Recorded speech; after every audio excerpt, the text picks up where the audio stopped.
Welcome. We're at Stand Up. We're going to talk about what we did, what we're going to do, and what's blocking us, and then water cooler talk. Ralph, start us off. Still working on reaching out to some people. Reach out to one more person this morning about feeding kids the all organic foods. But today's the last day I'm gonna reach out to people. So I'll go tomorrow to just get the food. So however I do it, I'll decide tomorrow. But it should be fine. And other than that, so Raj was telling me about the book, and we're looking at uh, Photoshop basically, so we can get the images right. And a couple posts yesterday. Well, like 6 posts yesterday, but only one, only less than 5 followers. So I'm gonna get back at it today, see what works. And that's about it.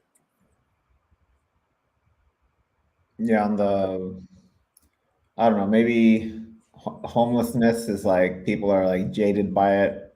They don't care. So Yeah, we yeah, can, uh, let's hear. Our previous one was about how the elite, control the 8 billion people. So that one was a good one. yeah, Uh, let's hear. Yeah, so yeah, we just got to figure out like what people are into. yeah. We have a pretty good idea, I think, because it's all the posts get up about 200 views, but to get out of those posts, to get low views like that, it's relatively low. It's decent actually, but relatively low for TikTok. The amount of followers we're able to get from it is still pretty decent. It just depends on what we're posting. Like that, like what you just mentioned, worked pretty good. FBI whistleblowers works good. So Oh, there was actually something that we could talk about is Hunter Biden.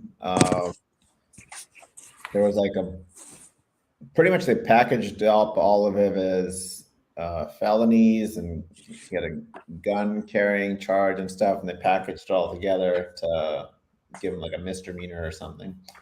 That could be popular with the right.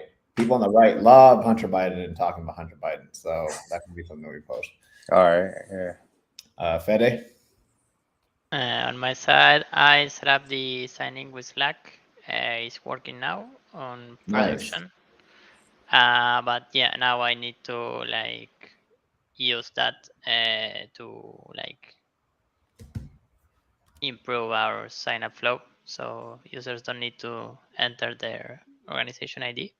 So yeah, shouldn't be hard. So That I'm saves working on that. people 10, 15 minutes of time, so that's fantastic. Yeah. So yeah, that's it from me. All right. Let's see. On my end, been working on the book, which you guys have a link to so you can see the latest stuff. A lot of the AI generated stuff, and I was showing this to Ralph, like the fingers are messed up, and there's limbs coming out of legs, and there's, yeah, all sorts of crazy stuff. I'm paying for Photoshop, and I'm trying to use that generative AI thing that they have where you highlight something and you say, fix it. So I'm just trying to figure out, I installed it, and then it's like Photoshop. You can do a million things, and I'm like, oh crap, where's the one thing that I want to do? It's almost like if you have generative AI, you can highlight and tell what to do. Why do you need any of this other stuff, right? So yeah, you really should just start deleting shit rather than like we're gonna give you everything. If the AI can do it, let the AI do it. So if anybody comes out with that same thing where they're just like the AI editor and nothing else and simple to use, that would crush Photoshop. So all right, and then uploaded a YouTube short. That one got 400 to 500 views, 16 likes. Uploaded another one, so we'll see if that also hits. And what else did I do? Tweeted some. I think I'm stuck in the high 50s, so we're trying to get more followership there. I did get one or two that were somewhat viral, where I like just went on Bard, figured out the truth or whatever Bard thinks is the truth, and I posted it, and that got a lot of likes about it was something with inflation or minimum wage and stuff like that. So getting called a lot of names. I have feelings, and I get a lot of names about how I don't know economics. Oh, you have a PhD, but I ain't in economics. I'm like, dude, if you go, if you go, and do you have a PhD in economics? I know. It's like, okay, so you're talking shit, but he's like, but I have a business. I'm like, cool, you're incentivized to keep your costs down as much as possible, but that's not going to be the greatest things for society, right? So these people are very about themselves, want to promote higher profit margins, that sort of stuff, and that leads to problems, right? So I was like, Yeah. there's a solution to that, which is unions. So if the workers unionize against the owners, then they have bargaining power, right? So I think that's if you're an owner of business, the most feared word is union, right? So if you're and Starbucks and these companies that are known for treating their employees well, as soon as they hear that some store is going to unionize, they go and they'll shut down the store. That's how afraid they are of a union, right? So if a union spreads from one store to another, they're deadly afraid of that, because imagine your entire workforce going on strike because they don't know, they got to hire new people, and then they were like, actually, if we did unions, we'd be pretty good. So Yeah. Thoughts on unions? I know software developers don't unionize. They're treated pretty well, but if they did unionize, they could get even more money from the organization, especially these big corporations that make billions and billions of dollars, like Google, Meta, Amazon. They are underpaid compared to what they could get paid if they unionized. Yeah. To me, it just feels like it's weird, because if a company, if the employees are empowered and able to make more money, essentially that's good for consumerism. That a company wants you to buy, they want the clientele, they want good clientele, but they don't want to pay their employees. Yeah, they're just afraid the profit margin is going to take a hit. Yeah. Employees be damned. There's a saying that says an organization exists, to make money, but it's kind of like oxygen for a human. You need oxygen to exist. You need money to exist, but you don't wake up in the morning and breathe and go, I'm fulfilled. You know what I'm saying? I don't need to do anything else. I'm fulfilled. I got my money, now I'm fulfilled. No, people that make a ton of money, they're still not super happy, because they feel like they have a part of them that is just not fulfilled, right? Yeah. So breathe as much as you want, get as much oxygen, get as much money, right? It's still not going to get you true happiness. True happiness comes from helping others and improving society and that sort of thing. True. Yeah. I think that's why me and Fede working at Teladoc, because we knew the stuff that we worked on helped patients, helped doctors treat patients. So we got our fulfillment of what we do. Our work was adding to our purpose. Right. And we do the same thing here. We're trying to money goes to feeding kids, right? That's purpose. If you go and tell someone, hey, I work at Upmortem and we fed 50 kids, organic, healthy meals, they're going to be like, that's cool. You guys are actually helping society. But if you're doing, I'll just pick on Google ad tech, right? And you're making billions and billions of dollars, and you used to be don't do evil. So it's you can be neutral. Don't be evil, but it doesn't matter if you're doing good or not, right? So there you can get a sense of I'm making $400,000, $500,000, $1 million a year as a developer, but you might be depressed, right? Yeah. You might have a lack of a purpose. So, all right, anything else before I jump over to this Hunter Biden plea deal? Nah. All right, let's just check this out. Okay, let's watch this. All right. No ads. Christopher Clark is Hunter's attorney, who he's been dealing with this case now for several years. and he just issued a statement that describes the outlines of what we've been talking about. What he says is with the announcement of 2 agreements between my client, Hunter Biden, and the United States Attorney's Office for the District of Delaware, it is my understanding that the 5-year investigation into Hunter is resolved. That is the key sentence right there. It is my understanding that the 5-year investigation into Hunter is resolved. Hunter will take responsibility for 2 instances of misdemeanor failure to file tax payments when due to a plea agreement. The firearm charge will be subject. So hold up. They investigated this guy for 5 years and they got him on 2 tax things and a gun charge. Do you think his dad might have been pulling some strings and be like, hey, let's just a little slap on the wrist? Dude, if not his dad, somebody. But yeah. Trial diversion agreement and will not be subject to the plea agreement, but will also be filed by the government. Here's also what he says about Hunter. He says, I know Hunter believes it is important to take responsibility for these mistakes he made during a period of turmoil and addiction in his life. He looks forward to continuing his recovery and moving forward. Of course, again, the key operative parts of that statement are that at least in their discussions with prosecutors in the U.S. Attorney's Office, again, this is a U.S. Attorney, David Weiss, who was appointed by Donald Trump, kept on in this job to oversee this investigation. This deal that resolves this investigation, according to Hunter Biden's attorneys, they believe this resolves everything. And really, that's an important part of this plea agreement because this investigation, as we've talked about, spanning 5 years, 3 attorneys general have looked at a lot of issues, including Hunter Biden's financial dealings in Ukraine, his work with a Chinese energy company, things that Republicans are not ready to let go of. They believe that there's more investigation to be done. So even if Hunter Biden's attorneys believe that this investigation is over, at least the criminal investigation with the U.S. Attorney's Office in Delaware, they may face a lot more questions from House Republicans who are not quite done with this yet. So cool. He's pretty much whatever 5 years worth of crimes he committed. They got him on like 3 charges.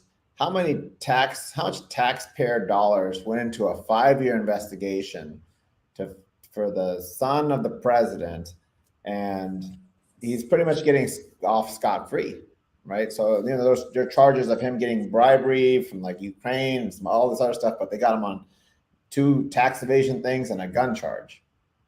Because he thinks he's John Morant going around with a gun. Dude. It's so crazy because it reminds me of like how the court wants to be honored. So I've seen or learned a few things. Like there are ways to honor the court wholly to where you do like this crazy crime and don't have to go to prison for it, but you can't. It doesn't work unless you're like, all right, I did it, all right, yeah. I did it. Here's I'll pay you this. I'll pay, this is pretty much who are the 3 or 4 organizations that like did a $1.1 billion wrong, and then they came together, they just took the hit, and they're like, now we are free of our sins from all the past because we as a collective unit said, they didn't even admit guilt, they just settled, right? Yeah. This is kind of like the same thing. Like, we're going to collect all of his sins the last 5 years. We're going to say, you're resolved to that now. You're just going to take a gun charge and 2, you're going to pay some back taxes and you're good now. Man, yeah. That's what it seems like. That's what it looks like. They'll like, I overheard a lawyer telling the story about this guy who came in like as a drug dealer. The drug dealer was like, had charges. I don't know what they were, but the lawyer was like, all right, I can get you, off of this charge or whatever. I can get you, make sure you're free, but we have to pay this amount of money and you're good. And the guy, he says the guy was like, what amount? Like just shocked about the amount of money. He's like, I mean, you were a successful drug dealer, right? Yeah. So yeah, I mean, like you should be. And I was just like, wow, it could be that simple. You just Yeah, pay some pay fines to and just, play. yeah. Pay to play. That's what Hunter Biden's doing. All right, next video here. Let me pull it up. Here's another part of your Truman Show everyone's been forced to live in. The idea that we have a free press or that we have a free market economy. Pray tell any economist in here, I challenge you, how do we have a free market if the most important scientific breakthroughs of the last 100 years have been ruthlessly confiscated, people murdered, and kept off the market? We have about 15 billionaires and 6 corporations controlling 90% of the media in the United States. We've got AT&T, Comcast, Walt Disney Company, National Amusements, that includes Viacom and CBS News, and Fox Corporation. They rely on advertising revenue, and that's going to mean they're towing a certain line. This is a CIA document. It was released. I was surprised it was released, and it says that we have a relationship with every major wire service, newspaper, news weekly, and television network in the nation. In many instances, we have persuaded reporters to postpone, change, hold, or scrap stories that could have adversely affected national security interests or jeopardized sources and methods. It's a controlled economy. It's a controlled media. It's an abomination, and it's killing the planet.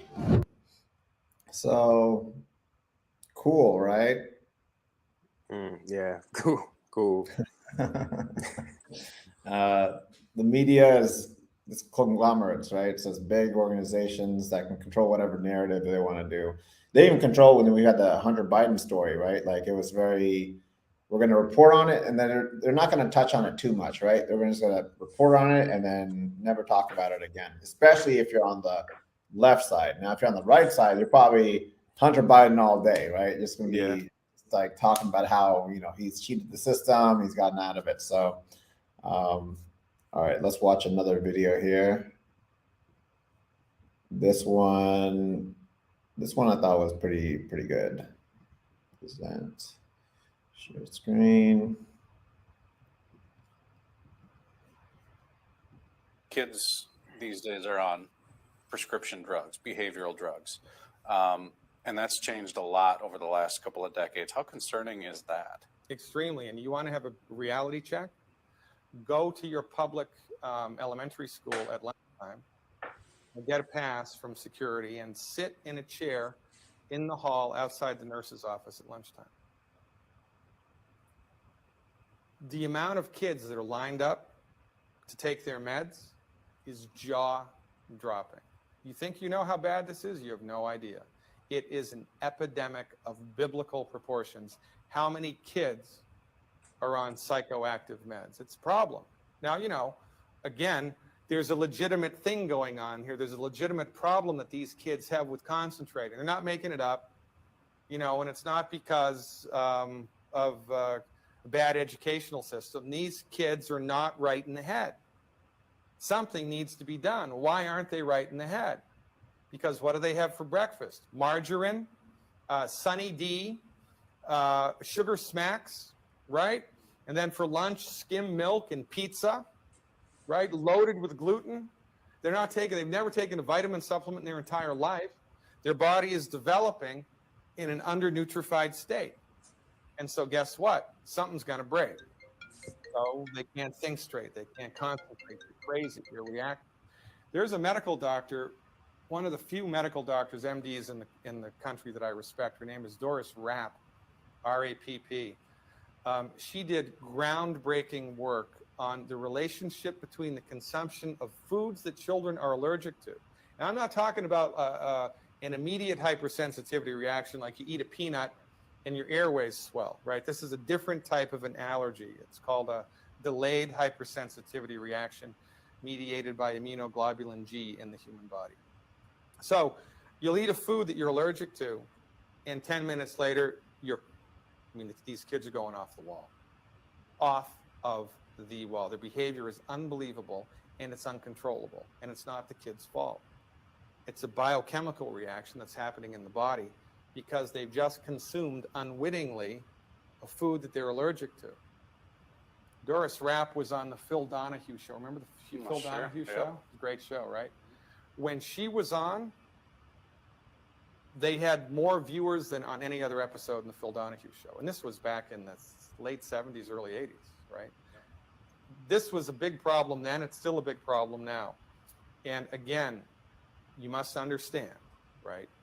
Your MD may be the nicest person that God ever created, but your MD, especially if they are a psychiatrist, does not know what's best for you. They only know what they've been trained in. They're not trained to fix the problem, to settle down the biochemistry of the brain. Their job is to manipulate, in this case, the biochemistry of the brain. And so that's why it's a fool's errand, and it's going to get worse. Because, again, everybody's under-nutrified. Nobody knows it. Everybody's eating the wrong food all the time. There's tons of inflammation happening in the body. The body tries to put that fire out. It can't because it doesn't have the raw materials necessary, so something breaks. And then the MDs throw, in this case, a psychoactive drug at it, which is destined to fail because it doesn't address, it doesn't fix the problem. It manages the problems. It medicates the child into submission. So from our point of view, this is a symptom, right? It's a symptom. The same way that infertility is a symptom, the same way that unbelievable rates of autism are a symptom, the same way that skyrocketing arthritis is a symptom, skyrocketing Alzheimer's is a symptom. And don't even get me started on obesity. 1/3 of the American population is obese. It's increased by 30% in the childhood population. It's nuts. And you're not overweight because you're lazy. You're not overweight because you have a bad gene. You're not overweight because your stomach's too big or because you have a stomach. You're overweight because you have nutrient deficiencies and your body is starved to death. Your body knows it's starved to death. Your body forces you to eat to fill up your nutrient tank, but the food that you're eating doesn't have the nutrients you need. So you'll pig out at Olive Garden because you have to. You'll eat 3,000 calories in 30 minutes, and 2 hours later, you're starving again. And then you go to your medical doctor, and he tells you your stomach's too big, so gastric bypass or lap band surgery. Or, take speed, take amphetamines to amp you up so much you don't want to eat. Or you're lazy, get on the gym, get on the treadmill. It's nuts. I'm telling you, it is out of control, which is why my mantra, fire your MD, because they've got nothing for you for this stuff. Now, heaven forbid you have a bullet in your arm, your leg snaps in two, you have a bleeding artery, go to the MD, because that's their wheelhouse. You need surgery, go to the MD. And the stuff that we can do with surgery now is awesome. But for everything else, they're the leading cause of bankruptcy and the leading cause of death. And their philosophy of healing is outdated, old-fashioned, incorrect, dangerous. Kids, these. So fire your MD for chronic conditions because they don't know how to actually solve the root problem, right? Right. And they don't want to. They don't want to. Oh, there's no money in the cure. There's only money in the patch. Right? Patch you up, go on. But this video should piss you off because we are knowingly poisoning kids, making them crazy. My soon-to-be sister-in-law, she's a teacher, and she has to deal with certain kids that are just off the wall, just nuts, right? And it makes her life miserable. And these poor kids, it's not their fault. This is why we're doing what we do, or feeding homeless kids organic meals that have nutrients to fill up their nutrient tank, right? And we're not doing enough, right? We need to do more. So same thing with, I think, the homeless population. A lot of them are not right in the head, and it starts with, and you'll see some that are way overweight, some are underweight, they're not eating enough, or they're eating too much, but they're eating too much of the bad food. So if we need to address the root problem, which is the food, right, which is being made very clear by Dr. Noland here, it was an ND, natural doctor. That's man, that's the stuff we talk about all the time, you know, and it's out there, but it just goes over so many people's head, and a lot of us just hear it over and over again, and it can't grasp it. We can't get it for some reason, you know. Let's see. Better, your thoughts? Yeah, I was thinking. I don't know if like parents are feeding their child like wrong They don't intentionally. know. They don't know I any think better. most of them they just don't know. They don't know. They don't educate parents on the proper nutrition for a child, let alone for themselves. So the parents are just feeding them what they're eating. And sometimes you'll be feeding them what you think is healthy. You know, like Yeah. the Hispanics would feed their kids tortillas. They were raised on tortillas. But guess what? Now the tortillas are GMO. They're filled with preservatives, Yeah. they're filled with all the bad stuff, you know, pesticides, herbicides. But they don't know. Like they assume that the government's looking out for them, right? That the government's making sure there's no poison in the food. Well, guess what? The government doesn't give a shit. The government wants to Right. get sick, to get into the healthcare system and crank that money-making machine. Yeah, definitely. Yeah, and I don't think the parents are doing it intentionally. No, they're parents love their kids. yeah, Majority of them, at least, they love their kids. They and don't Yeah, know. and they trust their MD because it should be the guy that yeah, knows what to do. So right. But they And don't, because they're not trained to not at resolve all. the problem. They're trained to patch it with a temporary solution that's actually a permanent temporary solution, right? As soon as those Yeah. meds stop working, because sometimes the body will get used to it, they'll give you another medicine to come at it from a different angle to patch it, right? And they're making money hand over fist, either off of the insurance company or off of the taxpayer dollars that are paying for like these kids, right? So if you're low income and you have kids, usually the government's what's paying for all this medicine and all this stuff. Yeah, you know, they supplement it for the regular people. But somebody put it to me this way once. The MD stands for medical doctor. Mhm. They study medicine. Yeah, like you said, they're not trained to heal you. You know, they're not trained to give you the proper diet. Some practitioners, private practitioners, you know, like we've talked about before, they do incorporate like diet plans and sometimes holistic things. But yeah, for the most part, the MD is only going to talk to you about medication. I think they've been wrecking my dad. So my dad's kidneys have been failing year over year, right? And like if you look at him, you would think he's kind of like malnourished, right? He's got a stomach, but then his limbs are very like frail. He hits the gym 2 hours a day. This guy works out harder than anybody that I know. My dad's in the gym busting his ass, like sweating his balls off. Yeah. And when you look at him, you wouldn't realize this guy hits the gym that hard, right? He's in the gym longer than a lot of other people, right? But his body, and then his doctors say you can't eat this, and this. You know, you have gout, you have this stuff, and he's also taking like God knows how many medicines, right? So he's trying to do what they're telling him to do, but it's not helping at all, right? Now they're saying now you need dialysis, so you got to go in, get a surgery for whatever kind of thing, so they can go in there, take the blood out, pump it back in clean. That's going to make them tons of money. So my dad's a big time victim of the MDs telling him to do one thing, but it's completely just making him worse and worse.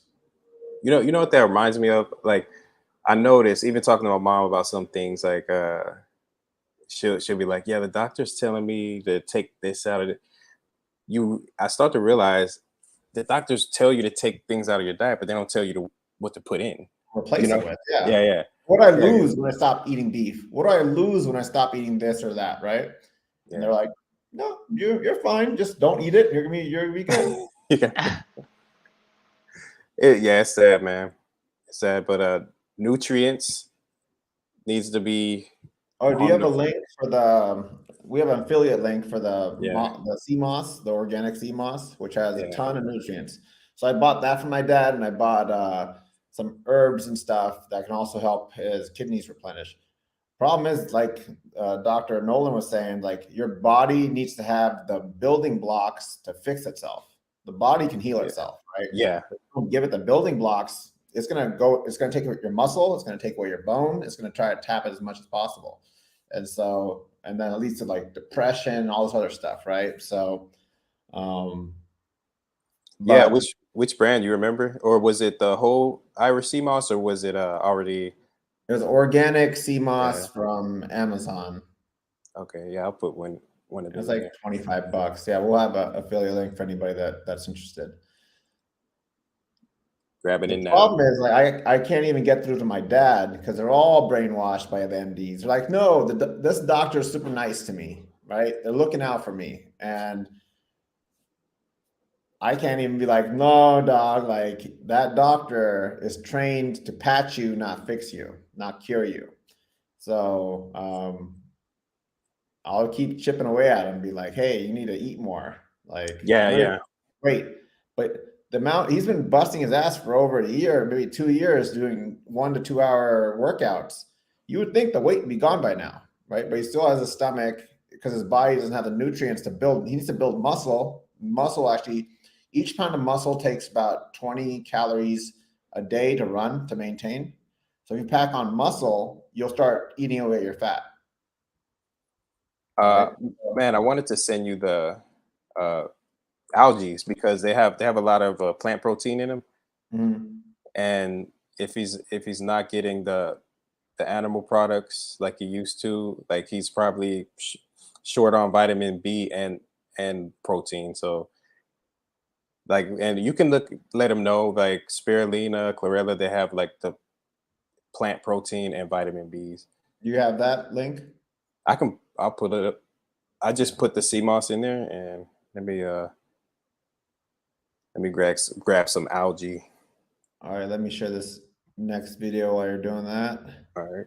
Share screen. Okay, this one I sent to you. After watching professional farm workers pick fruits and vegetables. Farm work takes a lot more skill and athleticism than you might think, but a lot of the time, people say this kind of work is low skilled, unskilled, low education, or they just don't value it as much as the highest skilled workers, the most skilled, educated workers. A lot of people come in with low skills. I like merit. Why are these farm workers called unskilled? I think it's just pure ignorance. Farm workers, we have to be highly skilled to do what we do. How strawberries are picked, how they are arranged, how they're chosen for them to be appealing to the customer.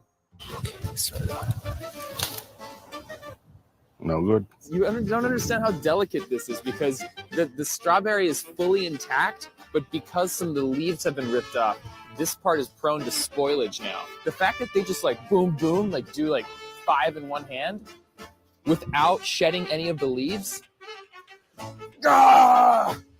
If they didn't have the skills, I'm telling you, the billions of dollars that are sold in strawberries would not be happening. Fruit and vegetable pickers in the United States usually get paid $12 to $13 an hour, and about 1 in every 3 farm worker families lives below the poverty line. That's frankly incomprehensible. Hours and hours of fast-paced, back-breaking work in the beating sun, and you still can't make enough money to feed your family? The more produce I picked, the more I realized that this is insanely difficult work that requires tons of skill. The raw physical endurance and technique of picking lettuce for hours on end, the manual dexterity, the delicate musician-like dance of fingers of rapidly harvesting parsley, the lightning-fast mental calculations, and yes, even aesthetic design of strawberry picking, and the sheer athleticism of it all. To call this low-skilled or unskilled or whatever is just preposterous. In much the same way, there's folks who specialize for years in lettuce, parsley, strawberries, and become experts at it. How many years have you been doing lettuce? I've been doing this for 38. My older brother's probably 40. Dang. Yeah, we grew up in it. It's like a sport. You know, there's kids that are specialized in baseball. There's kids that specialize in basketball. So like you are kind of a lettuce athlete. This is skilled labor. Not anybody can do it. But we don't glamorize this work the way we do with other professions. Thank you to the Academy. Instead, when we use language that undervalues this labor, or any labor really, it shows these workers as dispensable. It plays into the hands of those who want to keep their wages low. and deny them dignified working conditions, or those who want to ban them from our country. I don't see a lot of people wanting to take these jobs on. This is not an easy job. So, if people want to come and try it, hey, tell me where to pick them up. We'll send buses over to pick them up. So look, American agriculture is built on the backs of migrant farm workers. And it's been this way for a long, long time. But the undignified way these human beings are treated, that's something that needs to change. And how we talk about the work they do, and the work that millions of other folks do, for that matter, has a huge impact. Avoiding terms like low-skilled or unskilled isn't just about being politically correct. First off, it's just fundamentally wrong. Farm work is hard, and yes, skilled. And language like unskilled not only devalues their labor, but it dehumanizes an entire group of people. It makes it easier for those in power to deny them rights, wages, and the ability to build a life here just like the rest of us. So if you take anything away from this video, let it be this. All work is valuable, no matter what that work is or who's doing it. All right. So thoughts about that video? And it just makes me think of the question, like, what is skilled now? Like, what is skilled now? Because what do you think is that? What do you think is an unskilled job? I know I was talking with somebody one time, and they brought up McDonald's workers being an unskilled job, but the wages thing, we were talking about the wages thing, and that person was kind of like against raising wages. Like, I mean, he doesn't even own a McDonald's, but he was like against raising wages for McDonald's workers. He's afraid his Big Mac's going to become more expensive. Rather than $15-16 for a meal. Yeah. By the way, it's poison, right? It's full of preservatives. It's full of bad stuff. If anything, we should make it more expensive so then people are incentivized to make their own burgers, hopefully using good ingredients. Yeah, like when they tax cigarettes or something, that they raise the taxes to like keep people from. There should be a bad food tax. If you're eating unhealthy stuff, it shouldn't be cheaper than if I wanted to go buy a organic apple. Those are expensive. In fact, I was looking at this video going like, damn, they're doing like 5 strawberries at a time. You know how much I pay for organic strawberries? Even regular strawberries, they're expensive. Yeah. So where's all that money going?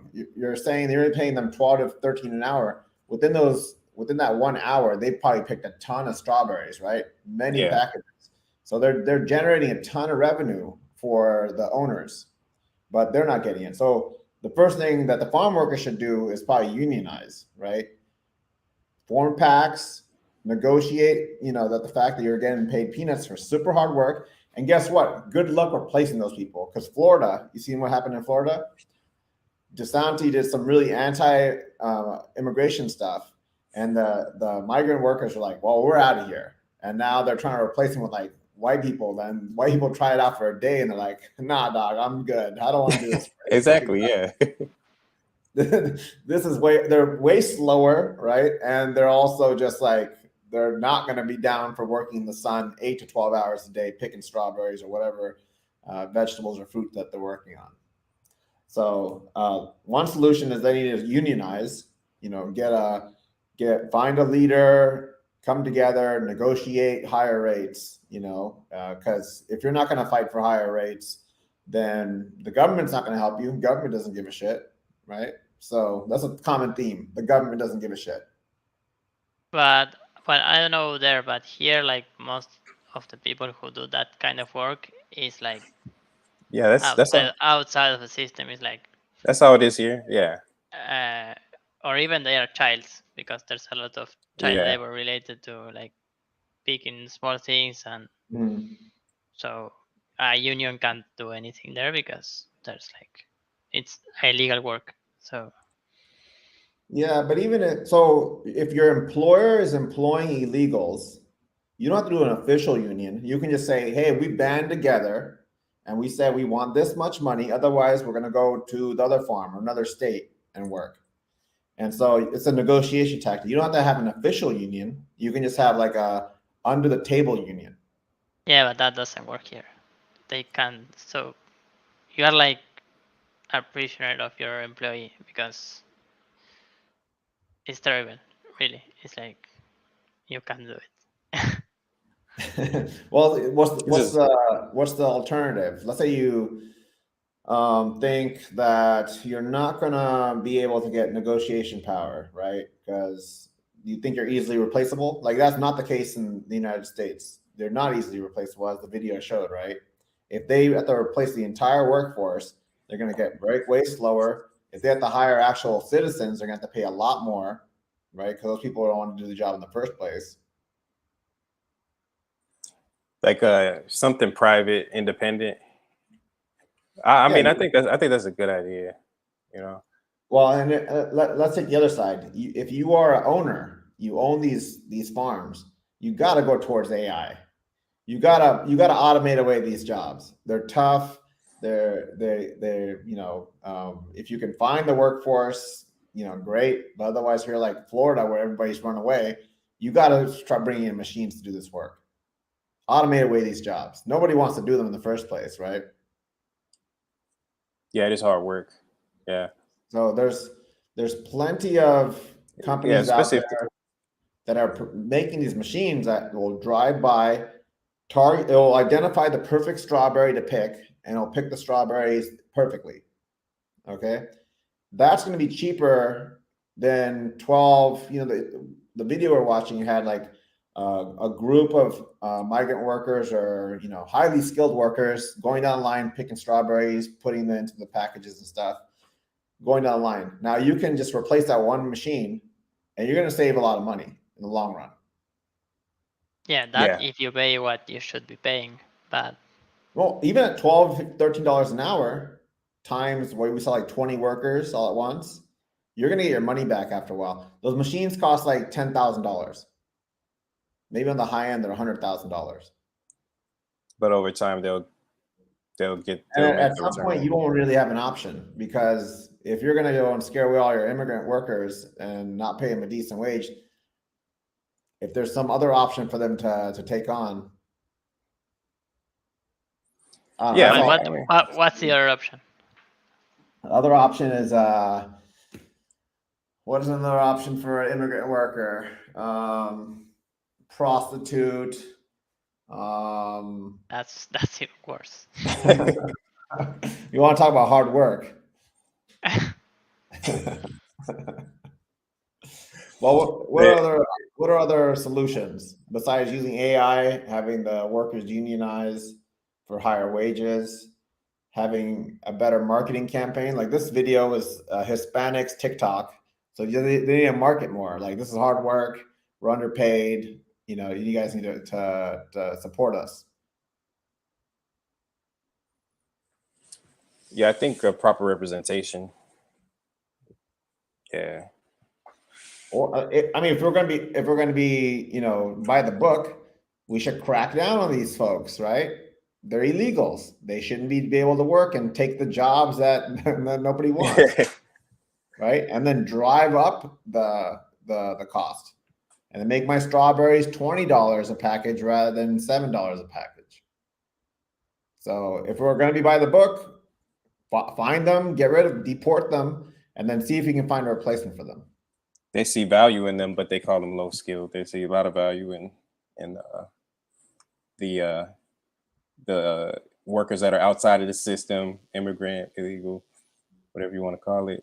There's so much value in them, yet they're low skilled workers. We talk shit, even though they're the backbone of feeding America. We talk shit. Yeah. Let's see here. What other? Okay, here's a video that I want to share. This will be the last one I share.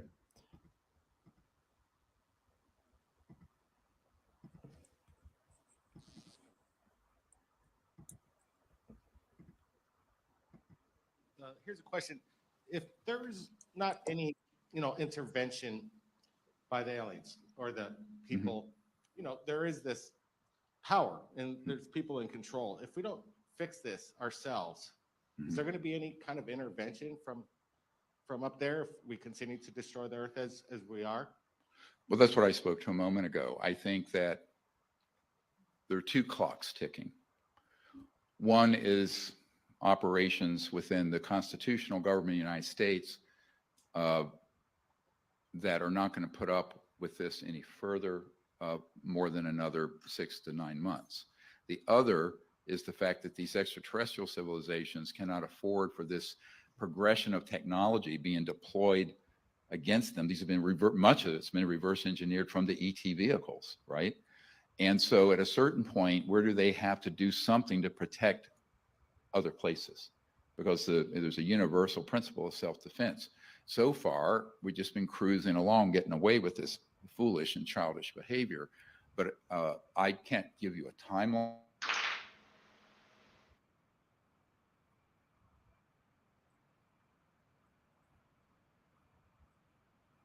Is that it's thought that it would not be able to go on beyond 2026. So, Fede, can you do your best impersonation of aliens? Aliens. Yeah. So, some things that I base, my beliefs about aliens. They are way more advanced than us because they can travel from, solar system to solar system. They're way more intellectual than us. They have way more advanced technology than us. If they wanted to destroy us, they could have destroyed us a long time ago and taken all the resources before we started using up the resources. It'd be smarter to do it a long time ago. So why would you do it now? Unless you're just waiting for us to hit 8 billion people because you like to eat brains. Okay, maybe then it makes sense, right? But they could have just taken us and started breeding us for brains a long time ago. So, I mean, 8 billion is a low ball number. We could have been at a much higher clip in terms of population by now. So with that being said, aliens are, peaceful. They're next level in terms of organizations, of societies and stuff. They're not going to come down here and start attacking us. So all these lights that we're seeing in the TikToks and YouTube videos, I think they're all false flags. Like it's just being, it's either the government doing fake stuff or whatever to kind of warm us up to like, oh, there's an alien invasion coming. Yeah. So, but at the same time, the aliens are not going to let us get to the point where we're going to start harming other civilizations out there in the universe. So it's a good point. Yeah, they're self-defense, like Dr. Greer said, Stephen Greer said, is universal. Like if you're gonna come at me and hit me, I should be allowed to defend myself and hit back. Yeah. Right. So there was another video by Tucker Carlson on Twitter talking about, he's talked to a lot of people in the US Air Force and whatnot. And he was saying that you'll see a lot of UFO sightings, or they have a different acronym for them now, around nuclear sites. So they're almost like guardian angels to make sure that we don't mess each other up. Wow. Right? So they're preventing nuclear things from happening, right? So I think aliens are the good guys, right? And maybe one day we get lucky enough that we get to join the International Space, congregation or something, and we get to do cool shit. But until we figure out our own stuff, and get rid of all this like war and violence and all this like low level consciousness stuff, we're not going to be invited to the club. Yeah. Yeah, that's true. Aliens. Aliens. That's what put my hair on. We should all like have long hair, just make it all wild. All of us have wigs on, and just like, I think we need the backdrop too, where it's like ancient civilizations. Yeah, exactly. All right. So there was a few other non-alien related stuff.